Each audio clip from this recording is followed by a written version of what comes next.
We'll open up the lines at the end of the presentation for questions and comments. So if you can please remain on the line until the end of the presentation, we will allow each resident approximately 2 minutes to be able to ask any questions. We do ask that you limit your questions in terms of any personal unit issues that may be happening right now. If you've already submitted any type of maintenance or pest control or any type of request, that you follow up with your property manager and you limit those questions and have questions that are relevant to the presentation.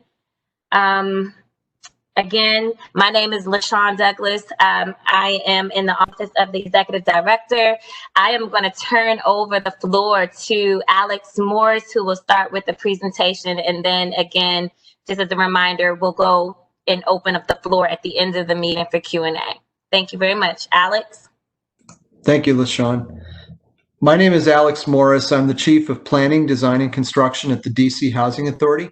For those of you who don't have access to WebEx, I will read off the page numbers as I go through, or say next page so that you can follow the presentation if you have it on paper. Next slide. So first of all, I'd just like to say that DCHA's mission and what we strive to do every day is to preserve, manage, and develop quality, affordable housing for extremely low through moderate income households, foster sustainable communities, and cultivate human capital opportunities for residents to improve their lives. Page 3. Tonight's agenda is going to be a brief introduction of a few DCHA staff who you will need to know as you go through this process. We're going to explain why RAD and give you some facts about the RAD program, the Rental Assistance Demonstration Program. We're going to talk about LeDroit Apartments and Kelly Miller Townhomes, and specifically, excuse me, stay back there, thank you. We're going to talk about the LeDroit Apartments and Kelly Miller Townhomes, specifically about RAD, and then we're going to talk about the Kelly Miller walk-ups as well, and what our plans are for that. We're going to go through a relocation process overview. We're going to introduce you to a member of our Office of Resident Services who will talk about services available for you. We're going to talk about resident engagement, particularly in the event of COVID-19 considerations. We're going to talk about other planned RAD transactions for DCHA's properties, and then we're going to talk about our next steps. Next slide, please. Thank you. So first of all, why would we want to apply for HUD's RAD program? Well, first of all, the federal government does not currently provide enough funding to make improvements that residents of public housing deserve through the public housing program. The public housing program has been declining in subsidy for capital and operating expenses about 2% rate per year for the last 20 years. RAD is an option to obtain more sustainable funding choices for public housing authorities and improve the public housing properties by converting them to a Section 8 contract and funding stream rather than Section 9, which is the public housing section of the HUD code. DCHA currently thinks it needs approximately $2.5 billion for capital expenses to renovate all of the apartments in its public housing, so the need is very large. Next. So why should we apply for HUD's RAD program? RAD is a HUD program that allows DCHA to fund major building improvements and stabilize federal funding for the future with no resident displacement, no loss of housing benefits, and no change in the rent calculation. If your rent is calculated on 30% of your adjusted gross income, it will stay the same. If you're paying a flat or ceiling rent, there will be an adjustment when we convert to RAD to a 30% of adjusted gross income, and that will be done gradually over a period of time. And we can provide additional guidance for you if you have that situation to tell you what that means. Next slide. Okay. RAD stands for the Rental Assistance Demonstration Program. It's a HUD program created in 2012. HUD crafted this program as a response to a need to fill the growing gap between decreasing federal funding and increasing capital needs of its public housing. Because federal funding is often not enough to provide for the high upkeep of existing properties, RAD allows a public housing authority to go away from the federal annual contributions contract for public housing and convert to Section 8 Housing Choice Voucher Assistance. This makes it possible to obtain funding from private and alternative sources to add to our funding to make improvements for capital needs to buildings. Next slide, please. Okay, so how does RAD work? RAD allows the Public Housing Authority to work with partners who want to invest in building improvements. This could give DCHA the opportunity to borrow money for improvements, to seek bond issuance for improvements, to work with philanthropic partners like foundations or donors, and take on development partners or investors to assist with development and with rehabilitation. Next slide. So what will DCHA do with RAD at LeDroit? Well, the scope of work can include apartment renovations like kitchens, bathrooms, and finishes, updated building systems like electrical, plumbing, fire, and mechanical systems, including heating and air conditioning, energy efficiency measures, new windows, roofs, and building exterior improvements, enhanced community space, and improved building security. And I will tell you that at LeDroit, we are currently spending city money in advance of doing the RAD conversion to do most of these things. And I'll talk a little more about that as we get to the next few slides. But when we do the RAD conversion, we will have the money to do additional improvements. And so we're always interested in resident feedback. If you have ideas about other things that we should do, please let us know. You can let us know at this meeting or at a future meeting or anytime in between. RAD also is good for rehab, which means that in the case of LeDroit, the same number of apartments that are currently in the building will be there when the building is renovated. And the same configuration of units will be preserved. Phased construction will be used in the building to minimize moves. So we're going to move people within the building or within the Kelly Miller and LeDroit property so as not to relocate anyone off-site. And in the case of LeDroit and Kelly Miller townhomes, revised RAD funding streams from HUD under Section 8 is a more stable and funding source and capable of serving future maintenance needs for the properties. Next slide. So the LeDroit Senior Apartments and Kelly Miller townhomes. We're using city money currently to do rehabilitation and maintenance for these properties. In the case of the LeDroit Senior Apartments, we're going to be phasing that work. The first phase is 12 units. We're going to be relocating residents within the building or to other LeDroit and Kelly Miller walk-up buildings when the unit rehab work is underway. And relocation to other public housing units may be required in the future depending on the phasing and availability of vacant units, but we're hoping not to have to do that. Next slide. So at the Kelly Miller townhomes and LeDroit Senior Apartments, you may have already seen some of this work going on. At the Kelly Miller townhomes last winter, we replaced all the roofs on the 5 buildings, and we painted about 30 of the 40 units at Kelly Miller townhomes. We did stop the painting when the COVID situation occurred because we didn't want to have painters in occupied units with residents with the potential for infection. So we did stop that temporarily, and we will resume that painting work and finish all 40 units at some point in the future. In the LeDroit Senior Apartments, if you live there, you may have noticed that we've fenced off and we're rehabilitating the plaza at the front of the building. The front entrance is closed currently. The work was going very, very well, and I can report that there was a question at the afternoon call about why people left the job. We're waiting for the paving stones to come in and the benches and new trash cans to come in. Once they come in, the contractor will return to the site and finish all the rest of the paving work and the benches and seating and other improvements, and we'll put in new plants.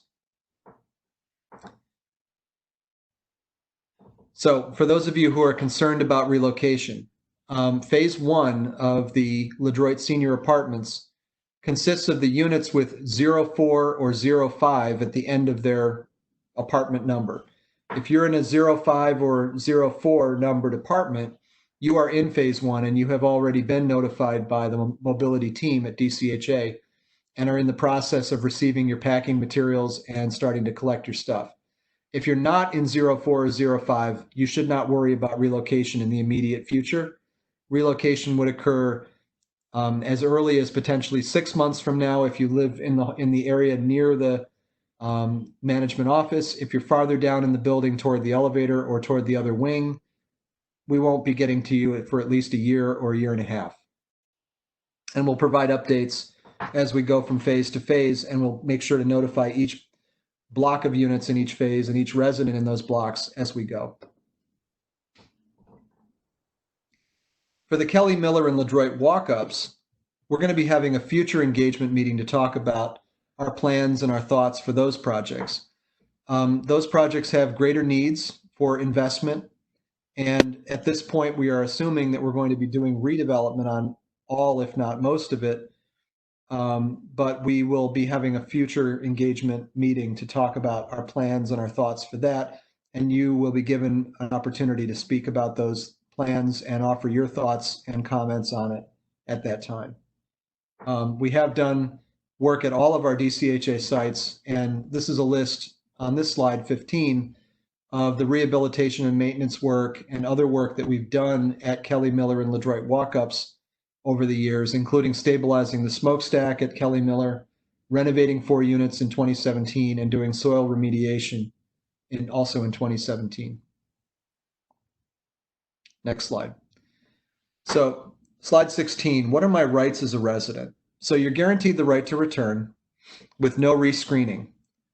Full relocation assistance if you need to move temporarily during construction will be provided, and that includes your moving expenses as well as utilities, transfer fees or anything of that nature. Under RAD, your resident council will continue to be funded the same way that it is today, and resident rent will be based on 30% of adjusted income as it usually is today, with the exception of if you earn currently a floor or ceiling rent, or pay a floor or ceiling rent. Next slide, please. Now I'd like to turn it over to Katrina Jeter, if Katrina's here, to go through the relocation process in a little more detail. Katrina has been talking with some of the residents already, so you may know her already. Katrina? Hello, good morning, good afternoon, everybody. My name is Katrina Jeter. I'm the relocation coordinator with the District of Columbia Housing Authority. So as we discussed, we're going on the RAD renovations, RAD conversion, and we're currently going under renovations. I've spoken with a lot of you all in preparation for the renovations. I would like to walk through those steps of what's going to be, what we're willing to do to assist you during this process. So DCHA's relocation team works in partnership with you all residents about future development and relocation plans, which include informing you on phasing and your scheduled moves.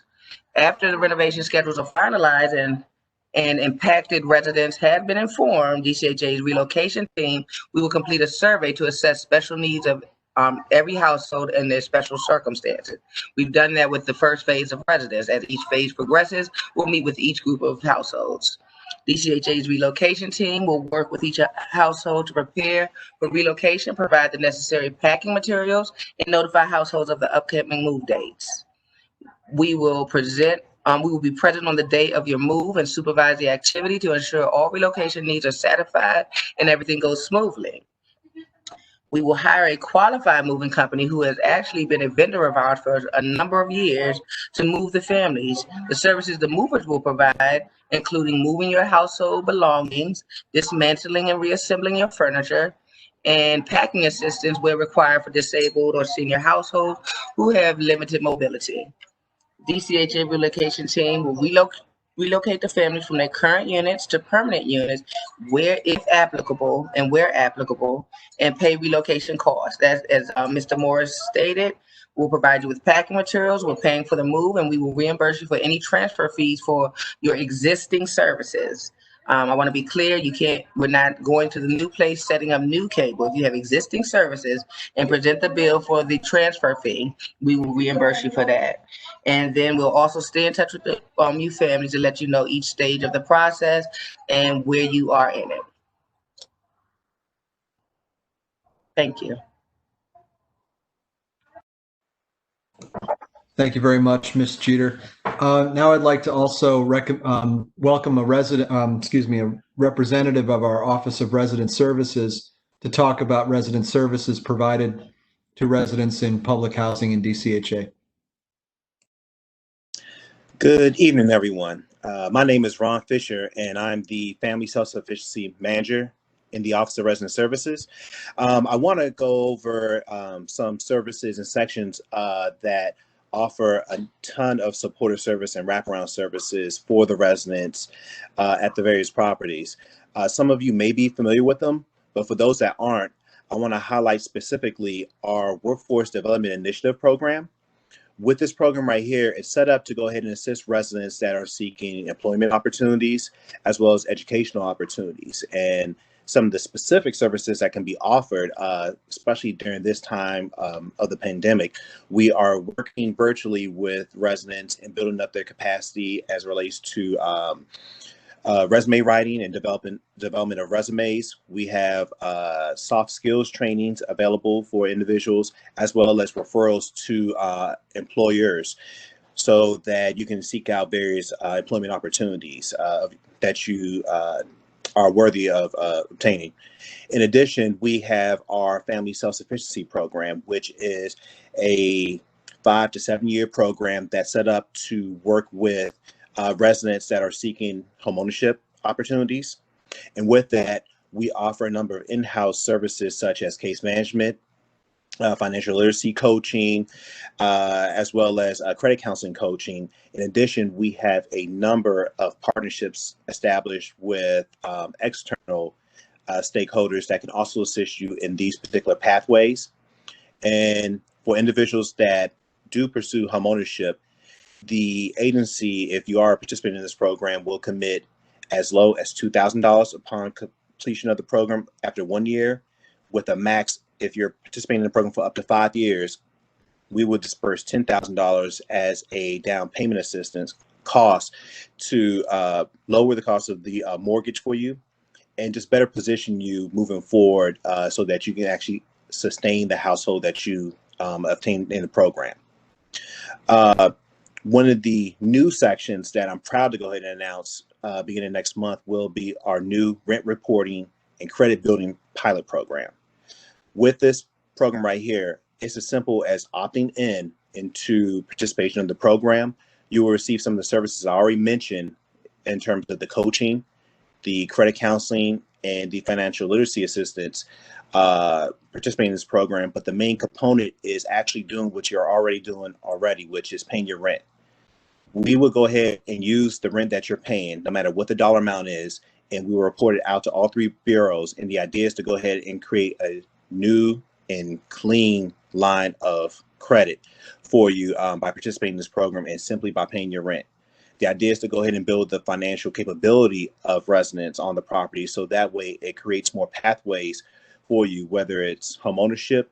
It could be as simple as just obtaining a credit card, just because that has become more prevalent in this pandemic environment that we're in, where the use of cash has come to a standstill in many places, and credit has come more to the forefront. And we want to go ahead and empower our residents to go ahead and be a part of that conversation.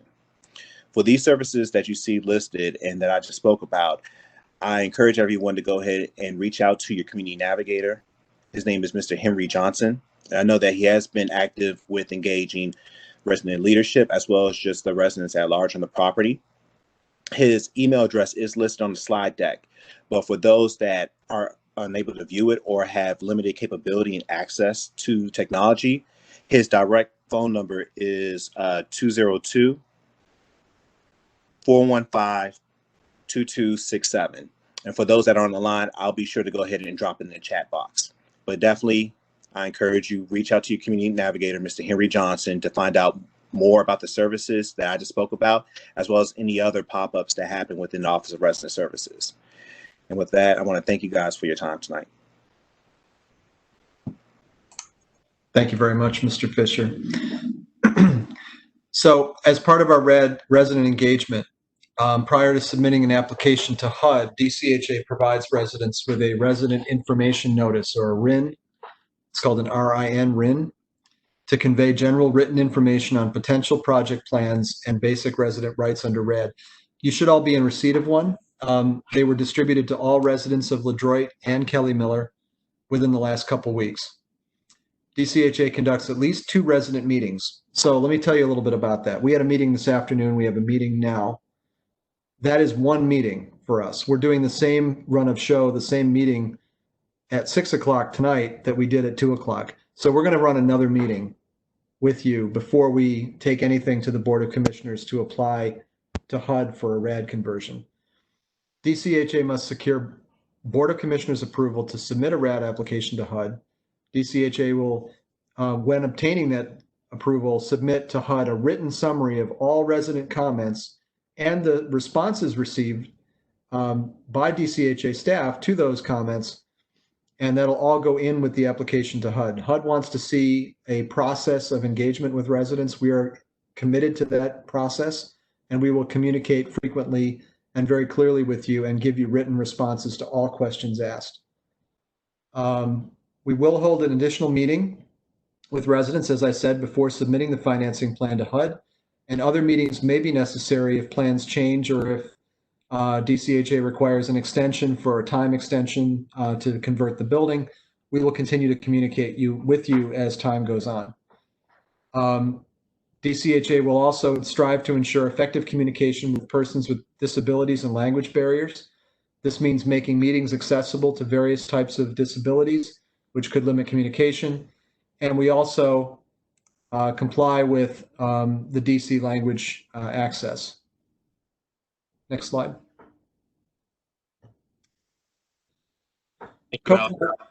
Yes, go ahead. Jose Souza.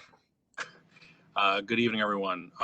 Obviously, we would have preferred to have been able to conduct these meetings with you all in person at your properties. We were out there around this time last year to talk about the transformation plan, and this is us acting upon some of those first steps of the plan itself. However, in order to maintain the health and safety of everyone involved, we have chosen to take advantage of one of the HUD waivers that's being granted that allows us to conduct this meeting remotely or in a virtual manner.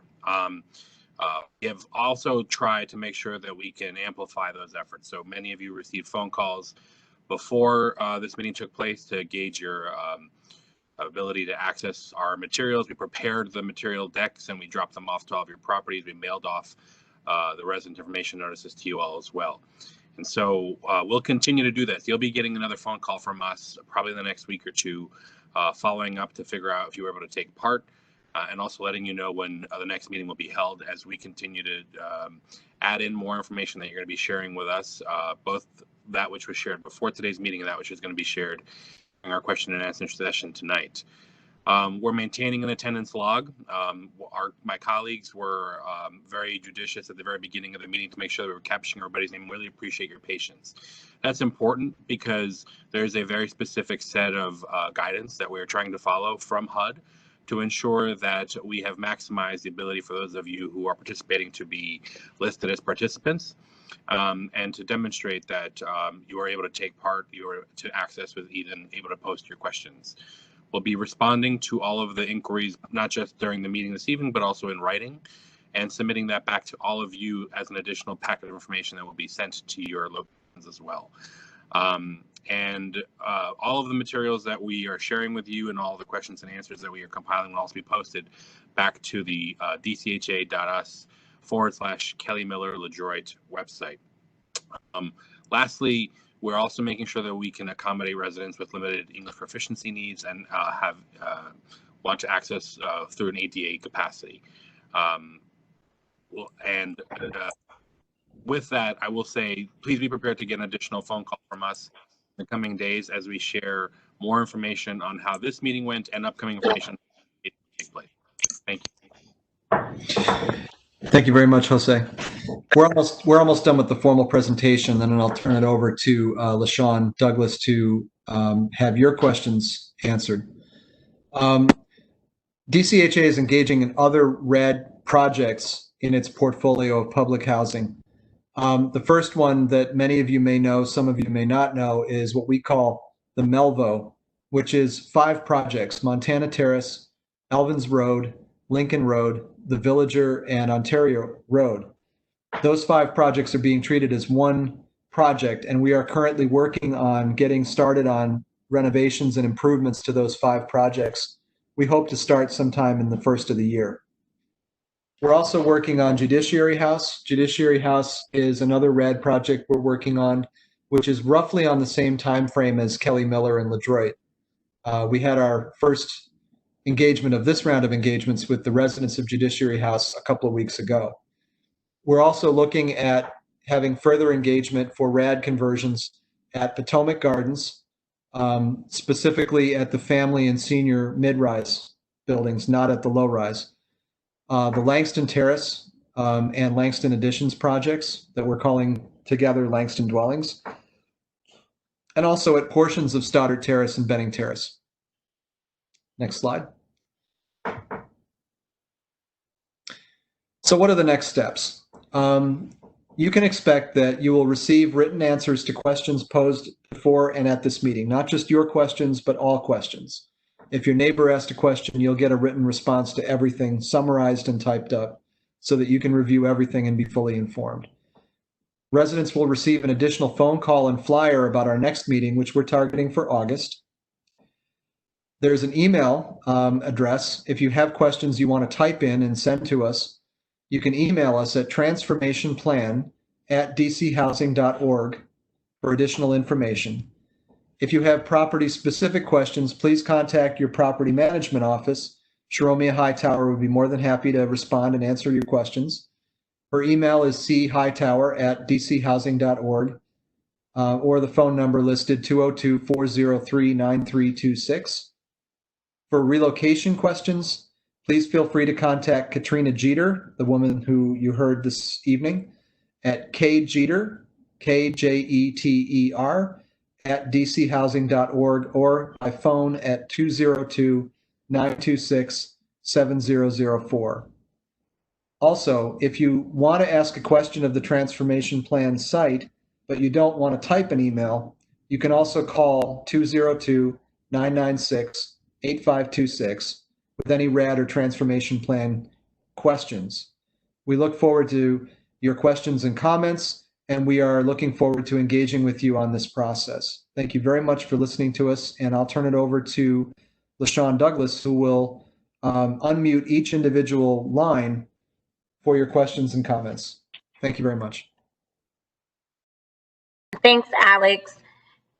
As Alex just mentioned, we are going into our question and comment period. As a reminder, we just want to let you all know that we will try to stick with our 2 minutes per resident, just so that we can make sure we capture everyone's questions and comments and allow time to answer adequately. There are a few folks that joined after we took attendance, so I don't have your names recorded on the line. What we'll do is call those out by number at the end of the Q&A period, so that we can open up the line and have the opportunity for you to ask your questions as well. So the first person I see here is Mr. Chester McCrae. Your line is unmuted. Do you have any questions or comments?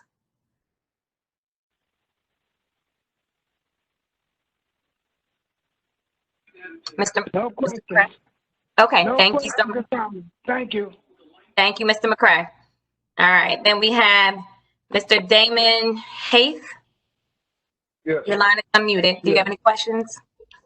Okay, my question is this: I have like a disability. I have kidney problems and asthmatic. Mm-hmm. And just recently, I've been in and out of the emergency room twice within this year. Just recently. How will this relocation, I mean, where would that kind of like put me at doing this relocation? Do I talk to Ms.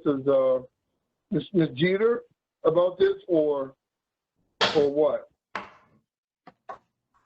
I'm going to open up the floor for my colleagues to answer. I'll start. I mean, I think, yes, sir. I think that you should talk to Ms. Jeter about your concerns and specific issues. She would be a good place to start. Could I ask you what unit number you live in? I could tell you a little bit about. I live in unit 238, apartment 12. Okay, 238 is going to be a long time from now. I think probably a year or more away.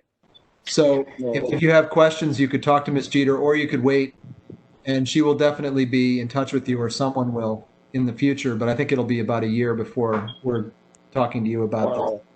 Yes, this is Deborah. This is Deborah Jackson. I'm the mobility supervisor. So, sir, when we get to you, we will be contacting you individually, and we will have a survey for you, and we will ask individual questions, like what are your concerns? What are your what are your accommodations that you may need? So Okay. when we talk about one-on-one surveys, we're really trying to ask you questions so we know that we can place you in a unit that is available to you and your specific needs. So we will definitely ask you questions, not to invade your privacy and not to ask your specific nature of your disability, but what your accommodations are that you need. Okay, sir? Okay, that sounds good. That sounds good. All right, thank you. I've just been a little concerned. I've been a little concerned about, I'm just going in and out of the hospital over, issues about, in the environment I'm living in with all the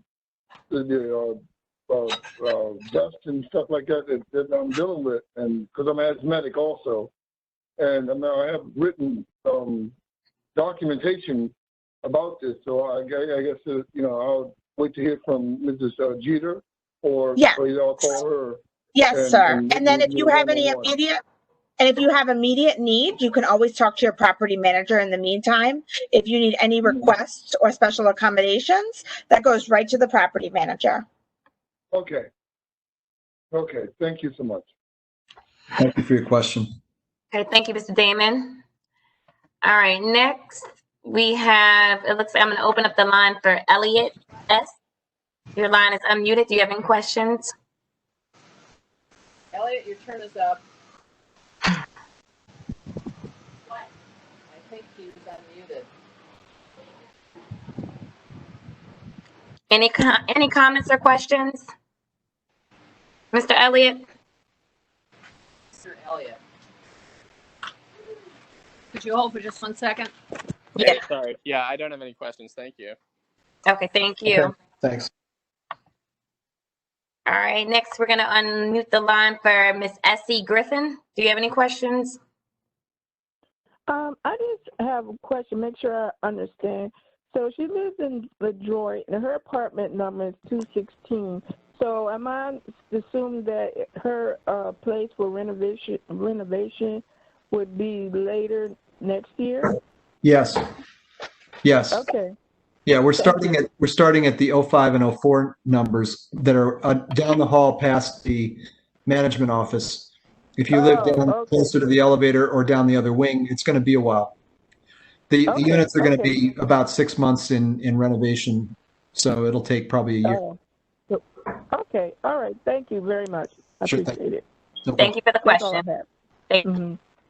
All right, next we're going to open up the floor to Miss Bird, Kendra Bird. Do you have any questions, Miss Bird? No, I don't. I don't have any questions. Okay, thank you. All right, Lakeisha Mason, you're unmuted. Do you have any questions?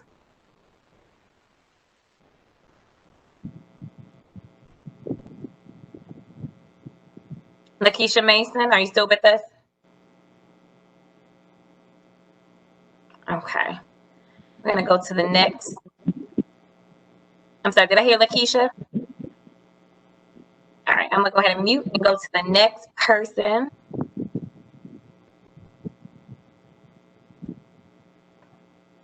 I see looks like someone called in, but we don't have a name captured. It looks like Leemah. Yes. Can you hear me? Yes, ma'am. Hi, this is Salima Harris. I have quite a few questions. Maybe someone will probably have to call me in reference to this. I would appreciate it. But for now, I'm just kind of confused as to the right to return. And I'm noticing the language is saying under the RAD program, it's to ensure more affordable housing, which is different from low income and or public housing.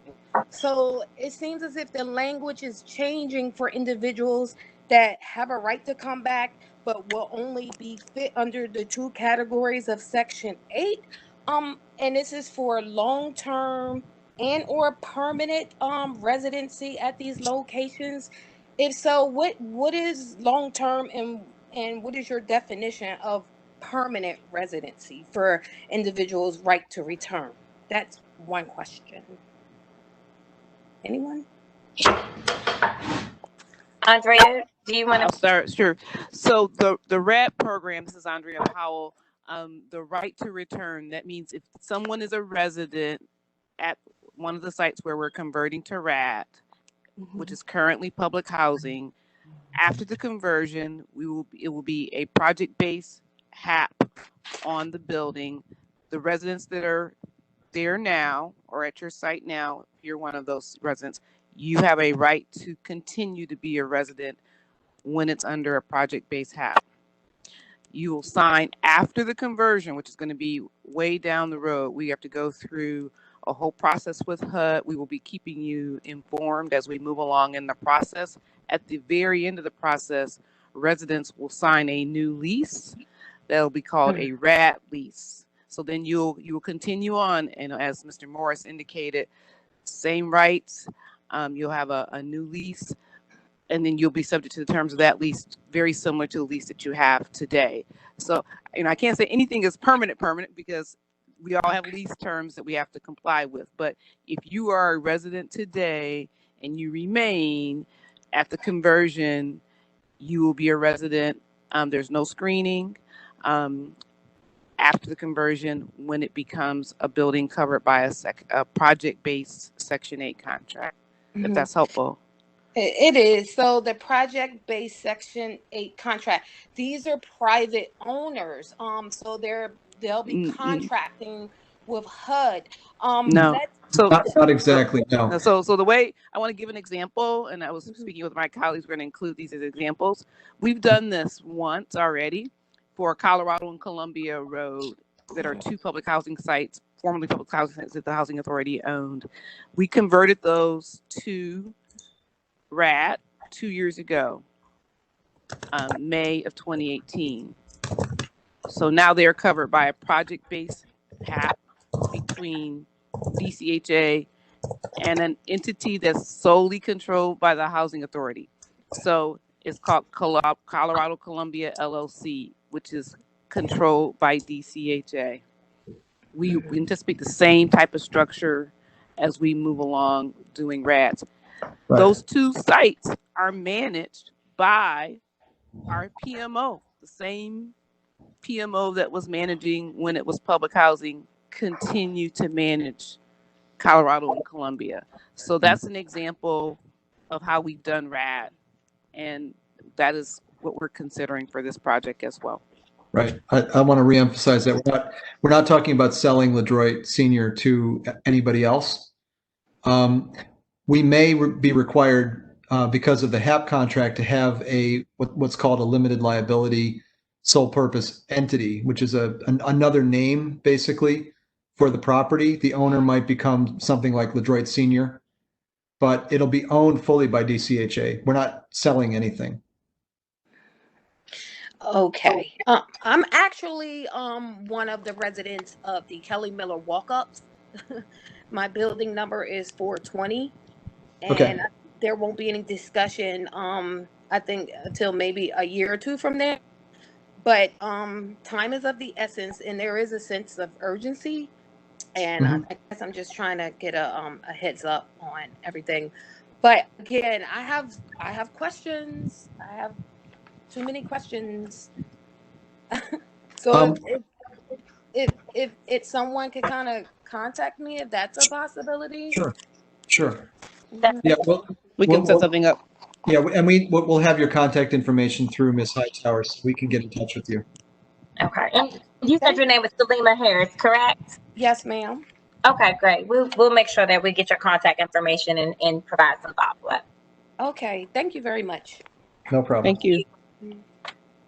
All right. I'm going to unmute the next line, which looks like it is Misty Covington. You are unmuted. Do you have any questions? Ma'am. Yes. So with everything underway, I hear you say you have a lot of programs for credit help and home ownership and all those things like that. All those things are awesome. But when you guys do convert fully over, what will happen with our balances if we have rent balances? Will we no longer be eligible for residency?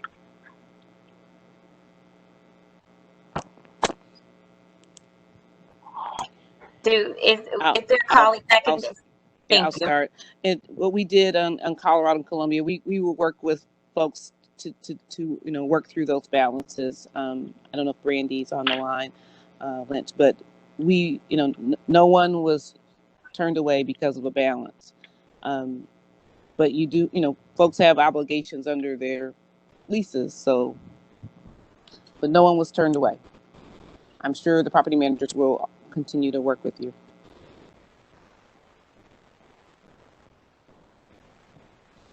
Between now and then, people do need to comply with their leases. Ms. Covington, did that answer your question, or do you have additional questions? No, ma'am. Okay, thank you for your question. Thank you. Okay, next I'm gonna unmute the line for Ms. Nakia Cage. Do you have a question or comment? It's Zakia with a Z. Oh, no, I don't have any thank questions at all. Okay, Yeah, thank you. Yeah, have a good day. You too. Thank you. Okay.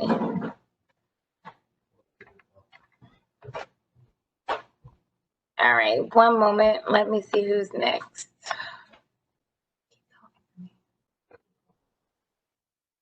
All right, Paula Lewis.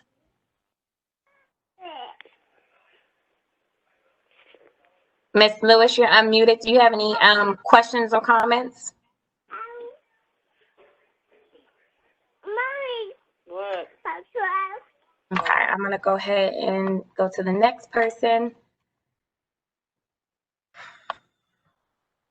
All right. Maybe Raquel. Raquel Crawford. Hello. Yes, Ms. Crawford, do you have any questions or comments?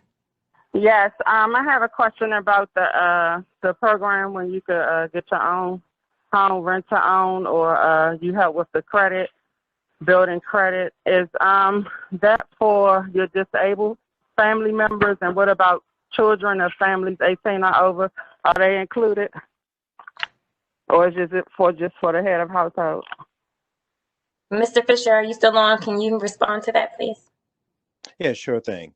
As far as that written reporting program that I mentioned, that is primarily for the head of household.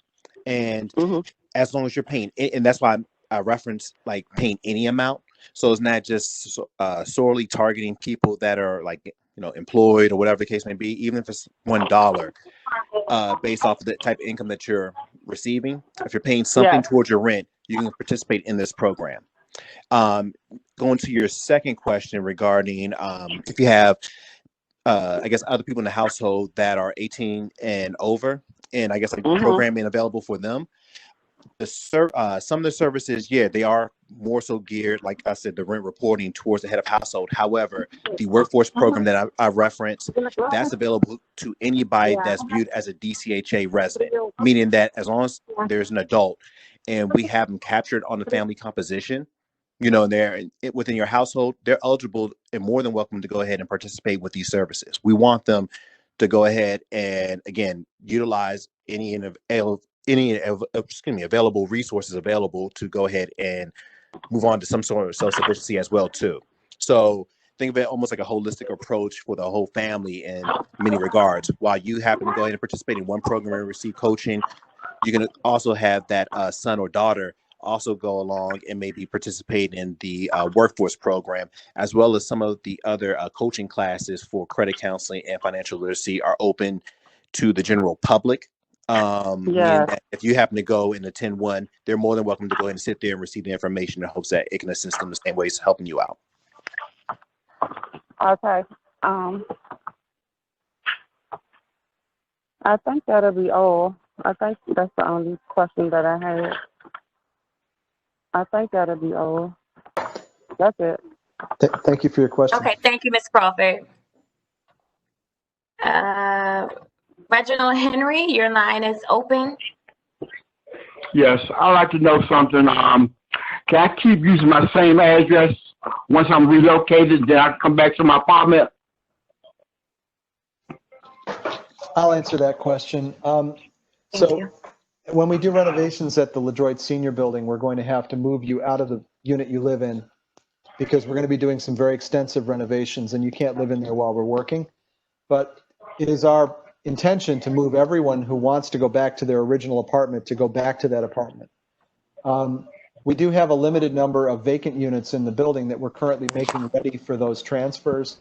As we get to those vacant units, there's the option, if you wish, to move directly from your existing apartment into a brand new renovated unit as those vacant ones start coming up available. And that'll be available to a handful of people. There's really eight of those units currently available. So if you want to— I have another question. Sure thing, go ahead. I realize what you're saying is, I was saying that, can I keep using my same checks from Wells Fargo for the same address, or do I'm in another unit? I got you. I believe, and Andrea Powell from our general counsel's office might want to take this, but I believe we had a workaround for a lease rider that could allow you to continue to keep your address while you move to another unit. Andrea, do you want to? Yes. We have prepared a lease addendum that would have your lease be effective at your new unit. Let us think about that, unit to unit, and internally talk through with the property manager if there's a way to deal with that. And we understand we don't want you to have to go through getting new checks, but let us take a look at that. Because I got about 20 checks, miss. 20? Yeah, I got about 20 checks. That's a very good question, and we'll address that question. Okay, sir. Thank you. Thank you. Okay, thank you. I'm going to mute your line and I'm going to open up for Mr. Reginald Parks. Do you have a question? Who are you talking about, Reginald Parks? Yes. Do you have a question or comment, sir? Yeah, yes, that's me. Okay. So what I want to know. Go ahead. Hello? Yes, sir. We can hear you. You're good. So what I want to know, I'm 75 years old. Now, so you tell me I got to move all this stuff out of here? I can't lift all this stuff. And I don't know where I'm going. God knows I don't know where I'm going. Well, Mr. I don't know where I can get. Hello? Hi, Mr. Parks. This is Katrina Jeter, the relocation coordinator. We will be providing you with packing assistance, and our movers will do all the work. All we need you to do is provide us with instruction. And then prior to your move, you'll be well informed of what your temporary or permanent unit will be. And if it's a temporary unit, you should be able to, and it's within the building, you should be able to leave your mail where it's going if you're going back to your original unit. If you make a permanent transfer, then we need to transfer your mail. But we'll inform you well. I won't be making no I won't be making no temporary movement. I'm just trying to get back where I've been. Yes, sir. So, we want to get you back where you've been. But while we're doing the renovations, we have to temporarily move you out so that we can do all the work in the unit. And we're going to be there to help you every step of the way, from packing the unit to moving the items to unpacking the things you need access to while in the temporary unit to moving you back to your original unit. And we're going to try to make that process as smooth and hassle-free for you, okay? So how long would that take? For us to pack you and move you? We can generally do it in one day. I ain't got too much longer to live. I was trying to see. God willing, we will definitely be there to assist you. Okay, sir. So how long would that take? Could I ask you a question, sir? How long would that take? So the packing and moving, I think, takes about maybe a week, 2 weeks. The being out of the unit in a temporary place is about 6 months because we have to do extensive. We have to do extensive work inside the walls of the building to fix plumbing and fix electrical. It takes a while. I'm just curious, sir. What's the number on your apartment? 308. 308. It's going to be a while before we get to you. I think it'll be at least 6 months or maybe a year before we get to you. Yeah, okay. Thank you, sir, for helping me, girl. I might not be here then.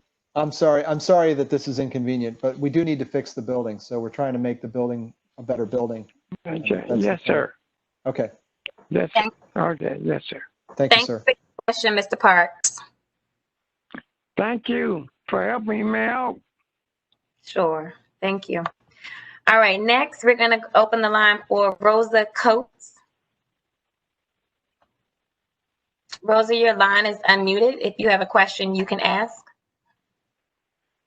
Yes, I'm here. I actually have a comment. I stay in the Kelly Letter townhomes, and I was concerned, it's like a renovation question, about possibly getting a gate put up because I have people constantly walking back and forth in my yard, coming up on my porches.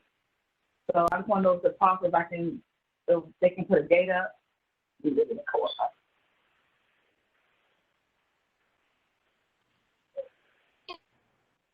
Is there a colleague that can take that question?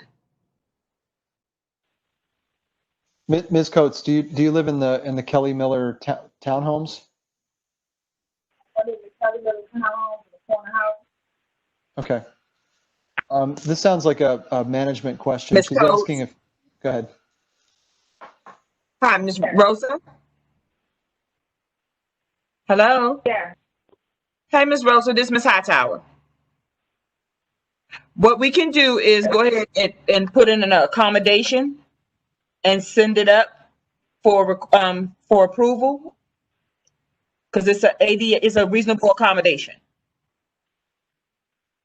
So what I can do is tomorrow, if you stop by my office, I'll say about 10 o'clock, I can give you those documents, tell you how to fill it out, you return it, and I'll submit it up for your accommodation request.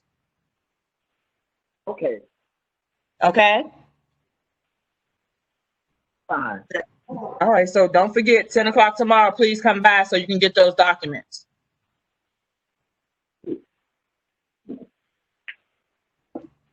Okay. Thank you, Ms. Thank you. Questions, and thank you, Ms. Hightower. Looks like the next person is Bonnie Johnson. You're unmuted. If you have a question, you can go.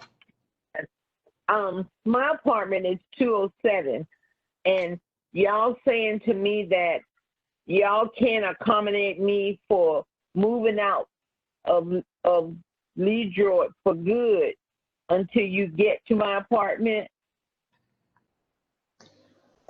Have you put your name on a transfer list? Well, I've been waiting for Ms. Hightower to get me back on when to fill it out, but I have the transfer papers. Okay. Okay. So I want to move out for good. Ms. Bonnie? Yes. Those documents I've submitted to you? Yes. Have you completed them? I was waiting for you to get back to me with the information that we was talking about. In reference to this in reference to this RAD, correct? In reference to, do I want to just move out because of the work going on, or move out for good? I want to relocate for good. I don't want to come back here. All right. So what you do is bring me those documents 10:30. I'll go ahead and I'll submit it in for your transfer. Now, one thing I will tell you, there is no guarantee how fast this transfer will come because I don't know how many units we have available. Now, once I've submitted the documentations, we do have to wait patiently to see how soon they can get us something to relocate to. Okay, and also too, when the relocation come about, will they move me? Well, hopefully before it's time to do the relocation, we can find you something. But in the event that they don't find you something immediately, they can put you in a unit temporarily until that unit is ready for you. So could they put me in a unit temporarily somewhere else where they're working on these several places, like Langston dwelling or any other units or places that they're remodeling? Is there any units there? Well, at this time, it's premature for me to say, because I have to speak with someone in the relocation division along with my boss, and then I can get you a better answer. Okay, so how soon will they get to 207? 207. Yeah, 207 could be in 6 months from now. Yeah. Okay, great. Understandable. I'll check with you in the morning, Ms. Hightower, and I thank y'all so very much. 10:30. Thank you. Thank you. Thanks, Ms. Johnson. Okay. The next person is nope, I think we already got Ms. Page. So I'll mute her. All right, it looks like we can start and go back to the roster for our call-ins. Very quickly though, before we go through that, I do see a question in the chat.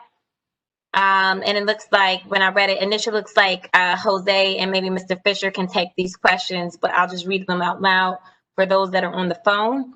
Will the employees working on the development sites, will the developers make a sincere effort to hire residents? There's even an outsourcing with the call center representatives when there are so many DC public housing residents in need of jobs. And then the next question about rent to own programs, and would RAD properties fall under that? So this is the question. During the beginning, we did have to move over to call center be managed by a third-party company in order. It's hard to hear you, Jose. Jose, you're cutting in and out.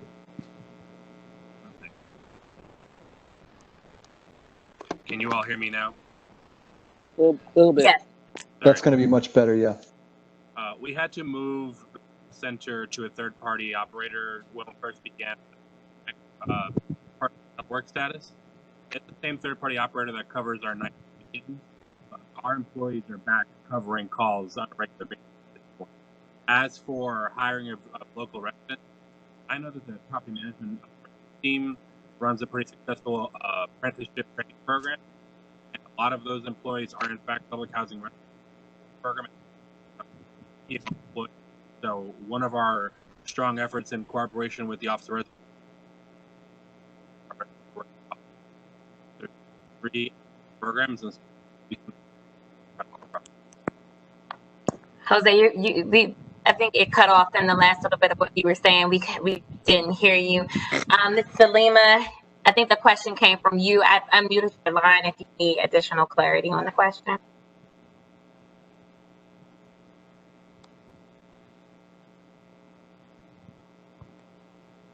Okay, I'm gonna go ahead and mute your line back, Ms. Harris. We do have noted that we will be following up with you, so we can address that question in more detail if so necessary.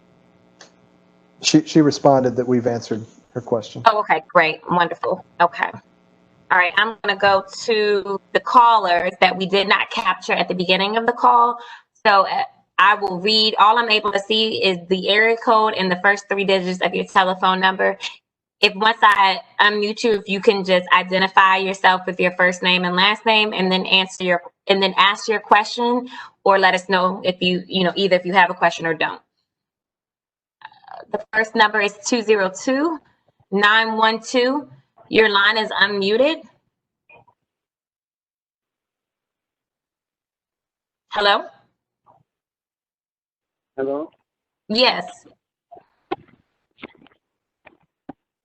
Yes. Is this Mr. Ramirez? No. No. Okay. Can you give your name and your first name and your last name? Willie Davis. Willie Davis. Willie Davis. Gotcha. Okay. Mr. Davis, did you have a question? So far, y'all been doing a good job. I'm on the 4th floor, and how long would it take before the movers come and move us?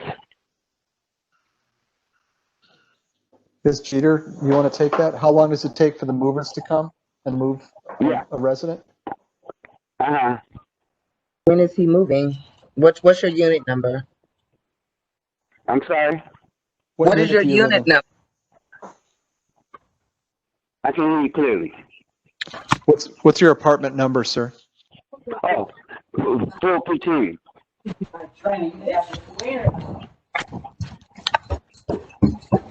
So 415 will be at least a year away for any moves. Okay. Okay. Okay. But in terms of the time to move you, once the mobility team contacts you, the move itself doesn't take very long, but you'll be about a year away. We move. And now here's another question. Now, the same people that moved me, if I want to move back, they'll move me back. Am I right? Yes.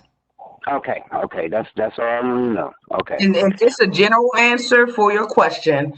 When we get to your phase, which Mr. Moore said is in approximately a year or so, we will notify each resident, start the surveys at least 3 to 5 months in advance. Then you'll start preparing, getting packing materials.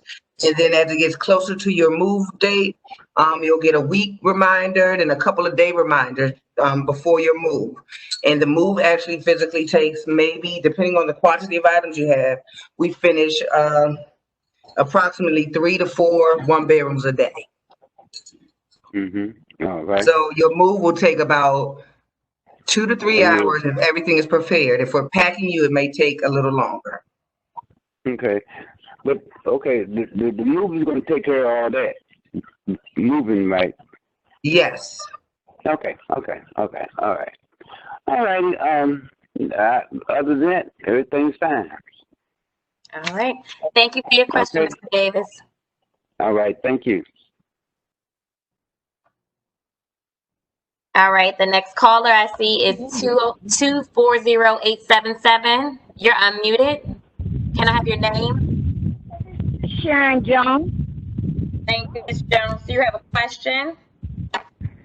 Yes, the only question I got is I just want to know when is they plan on moving everybody? I mean, I don't want to transfer. That's what really the only question I got. I want to stay here. Yeah. Ma'am, do you live at the senior building? Yes, I do. And yes, I do. What unit number? What's your apartment number? 512. 512? I think you're going to be at least a year from now before we move you. Oh, okay.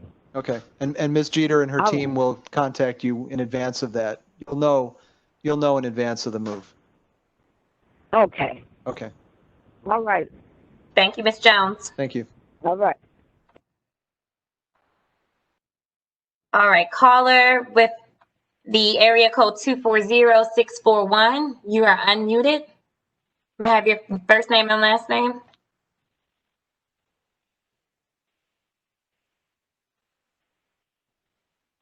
Hello? Yes. Oh, hi, this is Shayna Venable. After all this time of holding on, I got the answer to my question. I just wanted to make sure you have my number. Okay, what's your name again for me one more time? Shayna, Sheena.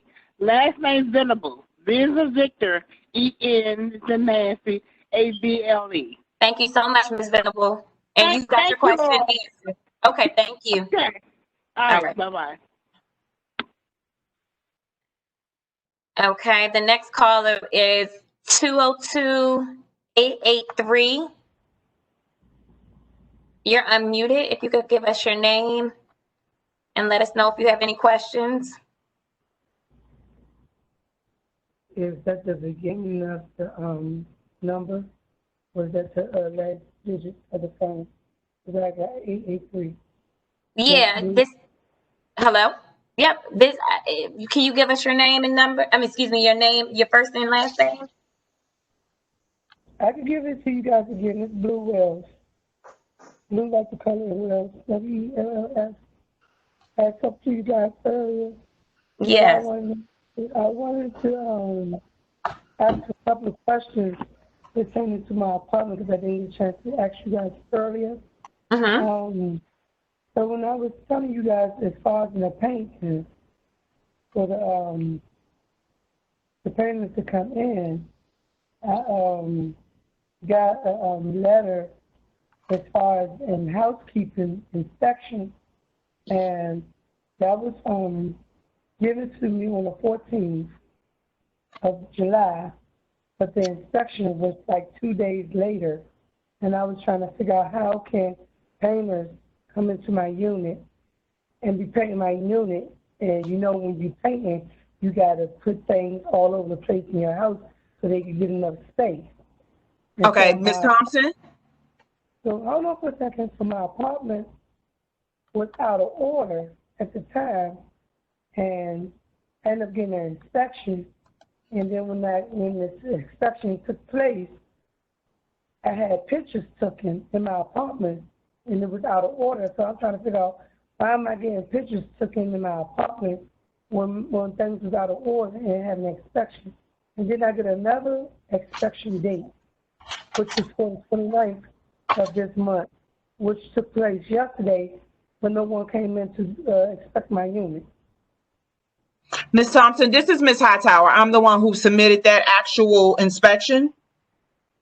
I will speak to you there after this meeting because that is a personal, actual conversation that you and I must have. Unfortunately, they're talking about the RAD development. Meanwhile, we need to talk about what's going on in your unit in private. And I'll be happy to do that with you as soon as this meeting's over. Okay.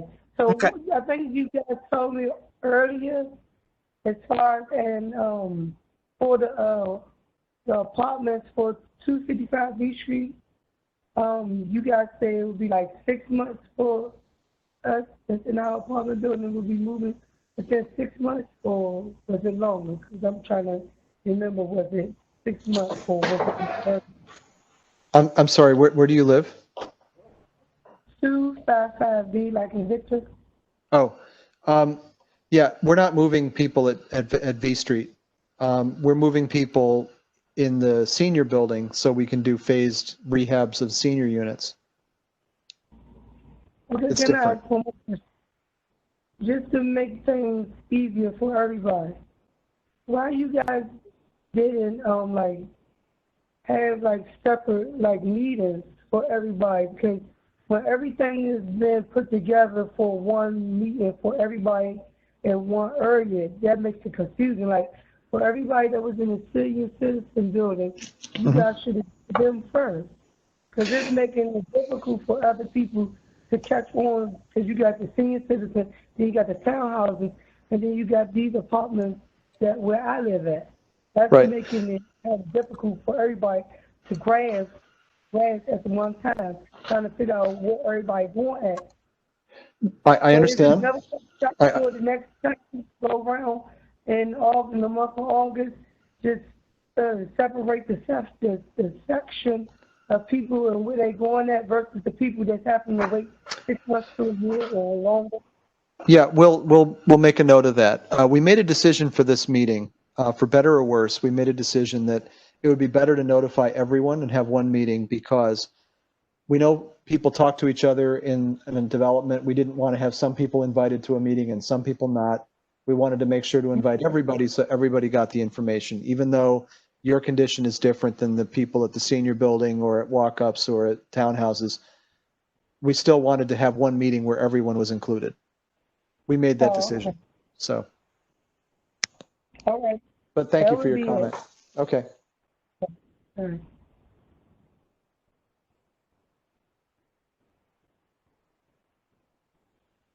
Thank you. And before I mute you, can you just confirm your first and last name one more time? Oh, she might have disconnected. Okay. And then the last caller that I see here without an attendance record is 202986. If you can let us know your first and last name, you are unmuted. Yes, my name is Ray McKissick.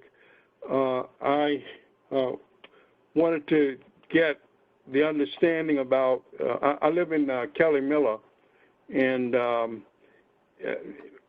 I was just wanting to get the understanding about when we would have to move, or if we would have to move, I guess.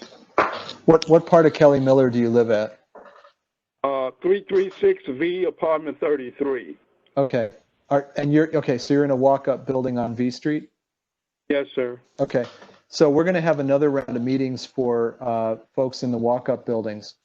The walk-up buildings have more needs and more renovation needs and more, things to address. So the meeting tonight was specifically about the RAD conversion. We're going to do another meeting this fall or winter to talk about our thoughts about the walk-up buildings at Kelly Miller and LeDroit and what we want to do there. Okay. Now, I have another question. I don't know if this is the appropriate time to bring it up, but I think I heard you mention something about vouchers. And, I was just wanting to know about who can get a voucher and that type of thing. Right. So in general, and I'm going to ask Andrea to help me with this answer, but Sure.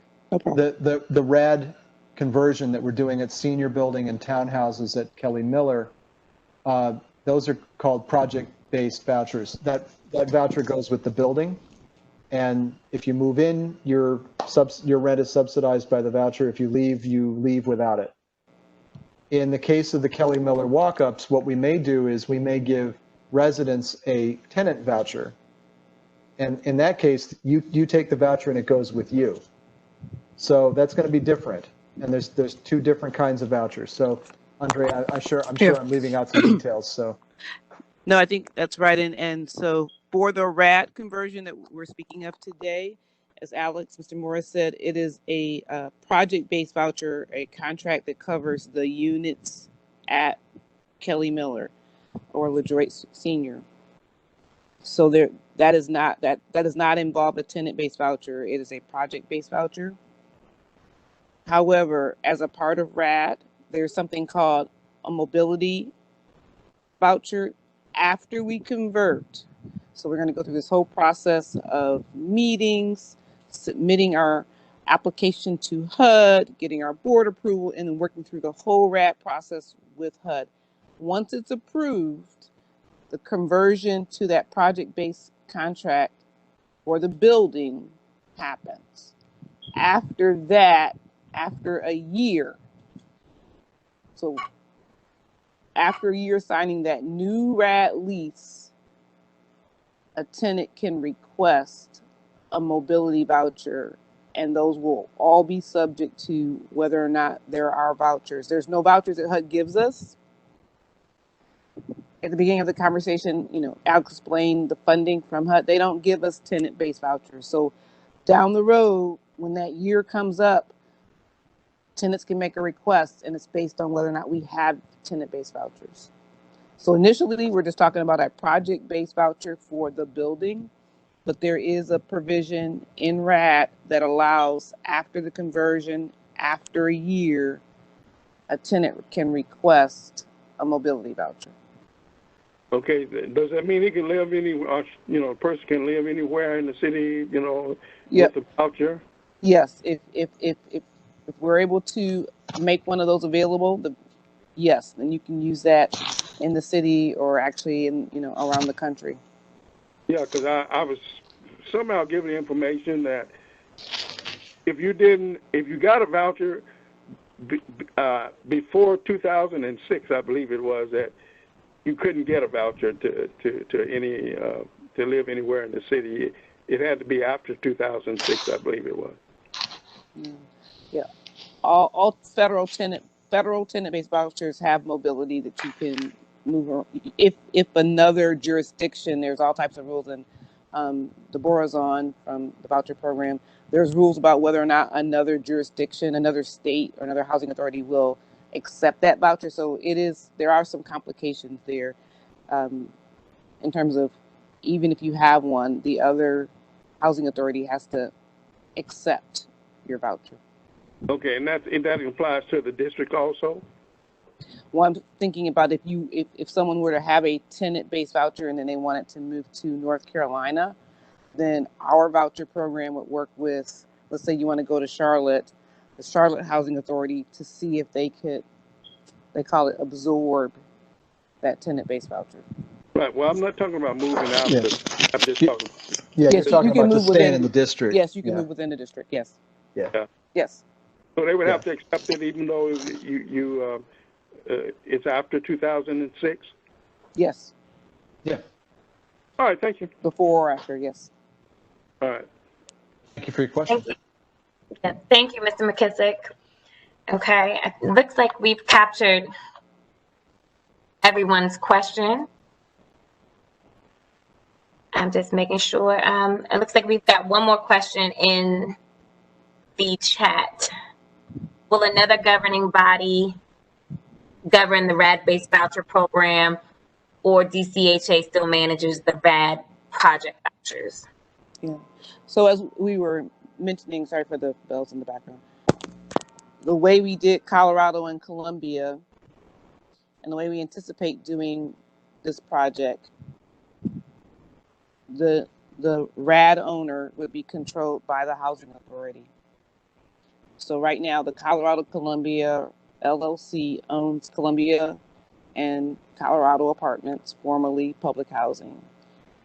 And that is owned by an entity controlled by DCHA. So as we move forward, I mean, we will finalize what the structure will look like for this deal. But that is the way we did Colorado and Columbia. And we're looking at something similar. But as these meetings progress, we'll get more information. Mr. Morris mentioned we're looking at various ways to do other parts of the site. So we'll have more information as we move along, and to be able to do more improvements, we'll finalize structures as we move along. Thank you. All right, it looks like we have answered everyone's questions. We've been through our attendance, answered everyone's questions. Just as a reminder, the recording of this WebEx will be available on DCHA website, along with a copy of the questions and answers that were asked tonight. And then in the meantime, if there are any additional questions that you may think of, or any comments that you'd like to share, as a reminder, we have our transformation plan email box that is checked regularly.